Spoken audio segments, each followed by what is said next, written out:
থেকে 3 মিটার কোণে প্রেমে পড়ে সব রীতি বাংলো বর। 2 থেকে 3 মিটার লম্বা এই মেয়েকে দেখে পরিবারের সবাই না বলেছিল, কিন্তু সেই ছেলেটা বলল, আমি ওকে ছাড়া কাউকে বিয়ে করব না। লম্বায় প্রায় বাস্কেটবল প্লেয়ারের থেকে উঁচু দাঁড়িয়ে থাকলেও বরের মাথার অনেক উপরে।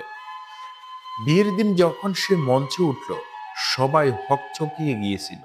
এটা কি সত্যি প্রেম না অন্য কিছু?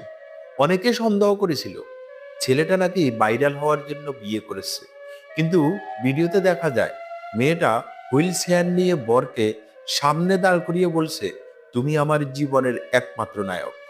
যেখানে সমাজ শুধু ব্যহিক রূপ দেখে, সেখানে একজন মানুষ শুধু হৃদয় দেখে ভালোবেসে ফেলেছিল। এটাই কি আসল প্রেম? আপনার কি মনে হয়, ভালোবাসা কি রীতির চেয়ে বড়? কমেন্টে লিখুন আর সাবস্ক্রাইব করুন এমন সত্য গল্প পেতে।